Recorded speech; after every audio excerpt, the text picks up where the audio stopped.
Rolling and the sound is speeding.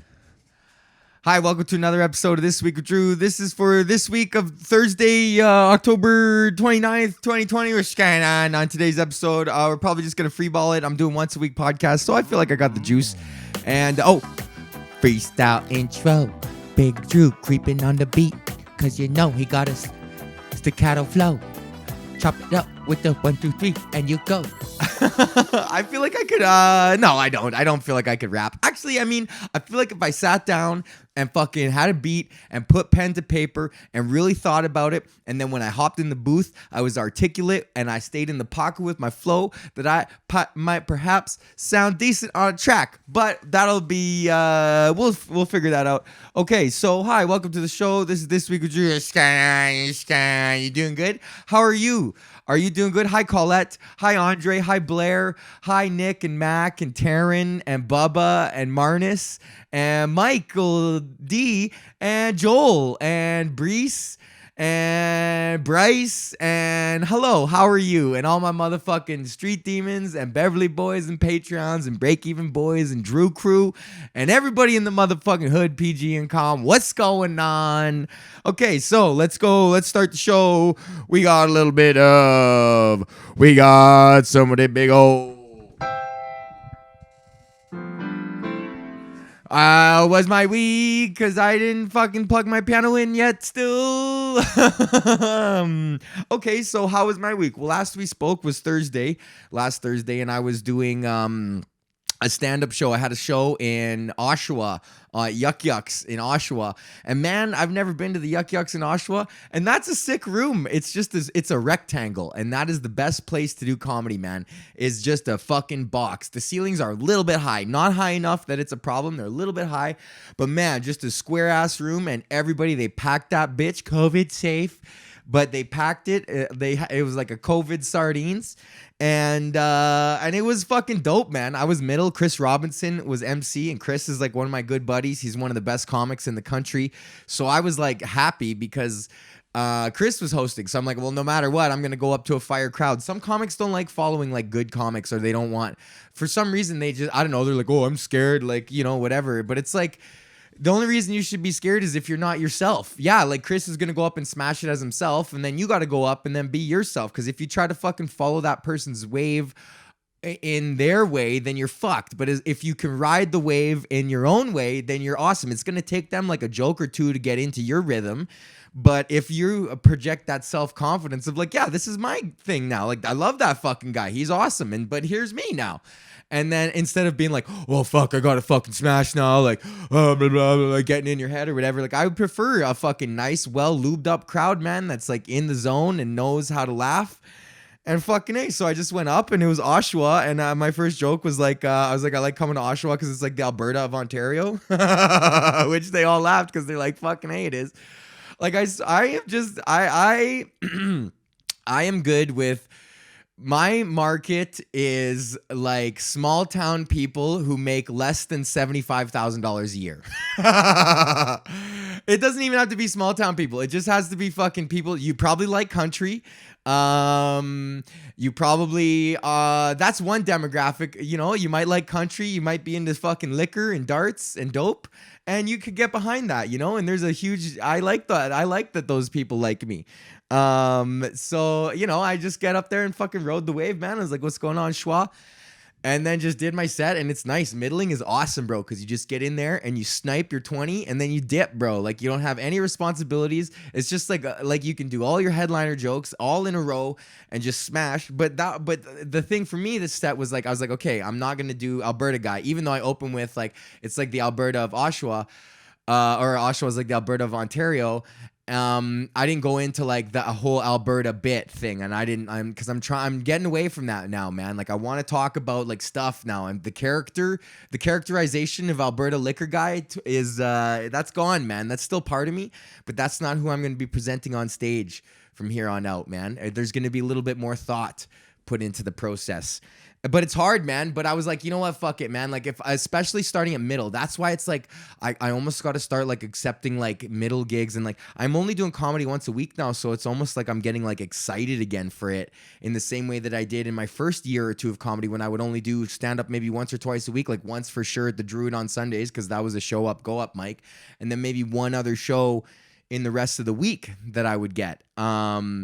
And then but then when comedy becomes your job and it becomes this like everyday thing where you got to smash, you kind of get lost in it, and you lose your perspective of what you're actually doing, and then the pressure of success starts to get to you, and then and then once you start taking gigs for money, and then comedy becomes your money, and then you're like, well, okay, like this is my job, so I can't bomb, so I'm gonna do my good jokes, but then you're kind of like stuck in this weird loop of like, I have to kill because I'm getting paid, and most of the times I do comedy, it's like I'm getting fucking paid. But then they're like, okay, go do the open mics. But then when you're at the open mics, you're like, it's different. There's not this sense of like this pressure to smash because there isn't as much of a break between sets for you to talk about stuff. You know, if you're doing 3 sets in a night and you're like, oh, maybe you make one more bit, and then it all kind of gets lost. And then if something doesn't live up to snuff after like 2 or 3 times, I'm liable to just shelf it, you know, when it's like, maybe that's an idea worth exploring on a less pressure or from a different way. I don't know, man. But the show was nice, man, because I'm just relaxed now. It's like there's no pressure. Like I'm just the middle. I don't have to fucking smash, you know, and I'm free. I'm going to relax and I'm going to whatever. I'm getting paid $50. Like, you know, you don't like it? Fucking take it back then.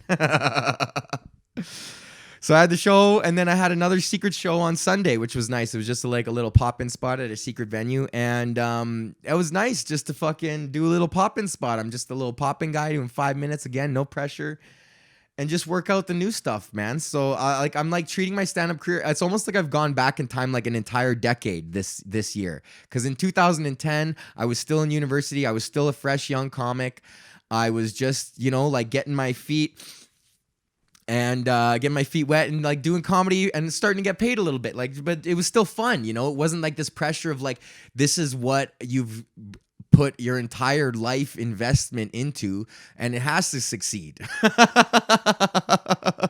Oh yeah, last time my podcast stopped recording, what the fuck happened last time at 15 minutes? Okay, I'm gonna make sure there's no like loopies there, because my shit got fucked up last time. You guys probably noticed on the last podcast that shit just cut out. And then in the video podcast, I had to switch to just the audio of the video at the end. I don't know, man. Shit was fucked up. You guys missed my custody of the week, but it wasn't really that good. It was just a guy who learned how to bounce bubbles. So that's my week, and it's been reading week. Have the whole week off. I've been doing literally fuck all. I was like, my big plan for reading week was like, I'm going to read a bunch of books and I'm going to bake and I'm going to cook every single day. And I just literally, I slept. I was so tired. I didn't even realize I needed like 2 days of like 8-hour, 9-hour sleeps to like catch up. And then on Tuesday, and then I was just playing poker all day, like online poker, because I'm trying to get better at online poker and maybe start like supplementing my income that way. And you know, because I'm pretty decent at fucking poker, but and then I started playing with the boys. I got the comedian poker game with the boys, but I've been studying like hardcore meta online games and meta strategies. So like you can kind of, you know, hand opening ranges, and if this guy's open 3 betting pre-flop, chances are he's sitting on like, you know, pretty serious pocket pair or maybe some like high suited connectors or high suited high cards or something like that. But these guys will do that with like king 3. And then you're like, okay, well, I'm going to put this guy on like queens or whatever and or something. And then you like hit an ace, and then the turn of river come king 3. And then he fucking calls it your bet on the fucking flop. And then the guy calls the turn river, hits his king, and you still got an overcard with the ace. And then he calls the bet again, and then the 3 hits, and so now he's got 2 pair to your ace junk. And then you lose. And it's like, what the fuck? Like, that makes no sense to me, bro. Like, some of these guys, and it's just like, and then I was like, hey, fuck, fine. I'm just going to have to start slow playing all your asses, man. If you guys aren't going to, like, bet properly or like call with like such garbage shit. And so then I just started slow playing guys, and I caught Barr in a nice trap. I should have fucking raised him again. I flopped trips, which normally if you flop trips, you're going to throw a little bit more action in. So, and I just checked it, and then he bet and I called it. And then the next thing is like some junk card. And then I check, and then he bets again. And then I called it. And then sure enough, the river comes and it's another fucking junk. So I got trips with like a pretty serious blocker. And then I know this guy's was going for a flush or something, right? So then he goes all in on the busted flush, on the busted green flush. And then I'm like, well, I got trips, so I just called. Oh no, then he bet, and then I check raised him, and then he called it, and it's like, what the fuck, man? Like, what did you think that I had? Like, what did you have? What did you think that I thought that you had? And it's like nobody's playing like that. Some guys are. Wood plays like that. I fucking like that. Wood is good, and Nigel is good too.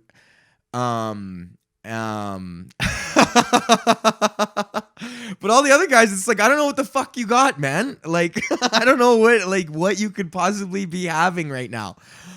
So I've just been playing online poker, and so then I lost $10, and then I bought back in, and then I fought my way back to like only losing like $5 or something. But man, shit's hard. There's a $25 game tonight I'm gonna have to roll in, but I gotta do a fucking sound gig tomorrow. I don't know why I said it like that. I like doing sound gigs, but it's just the pressure. I haven't done a sound gig since like February, and it sucks, man, because the sound gigs is like, I was talking about this last week, but I got a sound gig tomorrow. It's at the airport, and it's only a two microphones and an iPod. But it's like sometimes if people don't know how to use a microphone, if they're gonna hold the microphone like right all the way out here or whatever, and then they're just kind of softly speak and be like, so today for our event, what we were thinking is that we'll start off with an acknowledgement of our donors over $5,000. And then they're looking at me like I can't hear Deborah. And it's like, yeah, I know that. And they're like, can you turn the mic up? It's like, no, I fucking can't, because if I turn the mic up any louder, it'll start to feedback. Deborah needs to fucking eat the mic and project from her diaphragm. And then, so I've had guys like fucking freak out at me, like some fucking Yorkdale fancy store guy.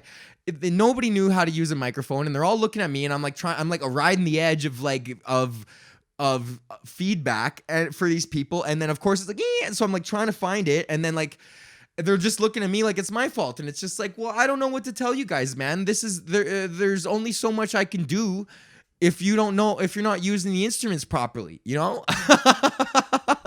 That's like a fucking like going to a restaurant and then just like getting a steak and then not knowing how to use the knife and then getting mad at the fucking chef. It's like, well, my steak isn't cut. Well, yeah, but I gave you a knife to cut it.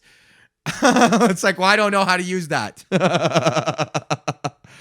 My screensaver says, fuck you. So yeah, so I got to do that sound gig tomorrow. So I don't know, man. It's like, it's just stressful for me. Like I like doing sound gigs that are in-house rather than going to the place and setting it up, because there's so many unknown variables that you have to fucking deal with, which really is like, that's kind of what your job is like, to deal with the unknown variables. Because in theory, I should go set up 2 speakers, plug in the microphone and turn it up, and everything should work fine. Right? Right.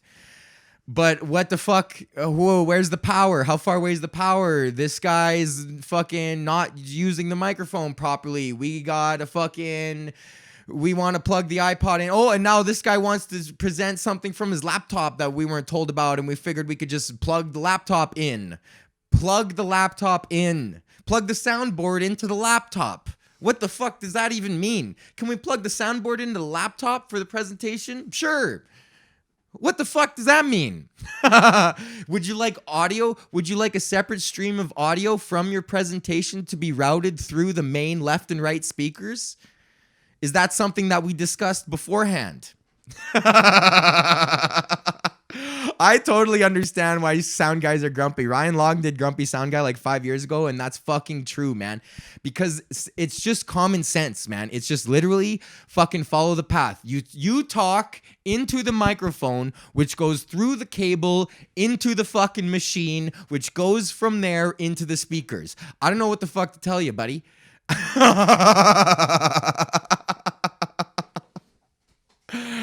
Fucking angry sound guy Drew, man. So I got to do a sound gig tomorrow, and it's for some kind of like union fucking thing or whatever. So I'm like hoping that these union leader guys are gonna know how to speak into a microphone and rouse the rabbles and rabble the rousers, and then, you know, whatever. So fucking A. We'll see how that goes. I don't know.